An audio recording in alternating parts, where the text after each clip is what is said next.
Bună, bună! Am ajuns să vă arăt și imagini din ziua 8 din turul României, zi pe care, după cum știți, am terminat-o, ne-am cazat la Brașov, am pornit spre întorsura Buzăului, așa cum ne-am propus să fie zi de suflet duminică, atunci când am mers la mănăstirea Izbuc, așa și ziua de Sfântul Andrei, ne-am dorit să o petrecem alături de oameni dragi din întorsura Buzăului și am mers la biserică acolo, unde eu merg și fac recuperare o dată pe an, cel puțin până acum mi-a ajutat Dumnezeu și am ajuns.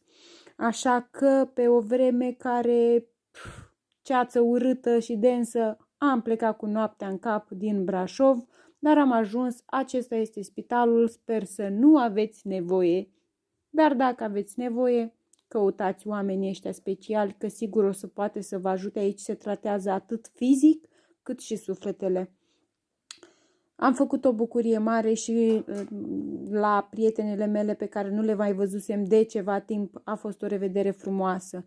Aici stăteam în coloană la Târgu Secuiesc și astă vară la fel se stătea câte un sfert de oră, 20 de minute. Așa am stat și de data asta, dar cu răbdare că era deja 8-a zi și ne îndreptam spre casă. M-am bucurat și l-am filmat tare mult pe domnul care avea steagul României, foarte aglomerat pentru că așa cum noi ne îndreptam spre casă, mulți, dar foarte mulți, mergeau în vacanțe și a fost foarte aglomerat drumul.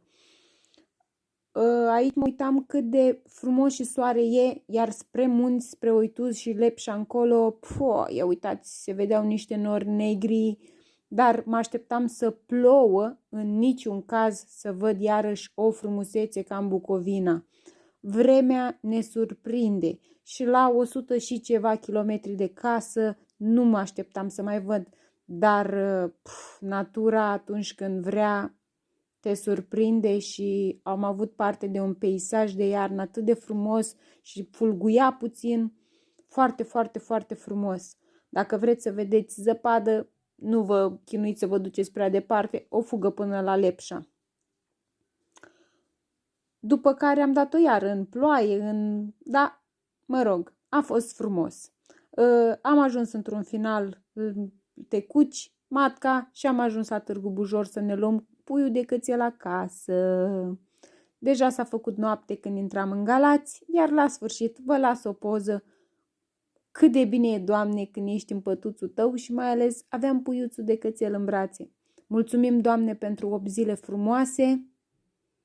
Mulțumesc iubitului meu că datorită lui am reușit să facem acești mii de kilometri în țara asta minunată și așa că fiți români nu doar de 1 decembrie, fiți români și fiți corecți în fiecare zi dacă vreți să avem o Românie frumoasă.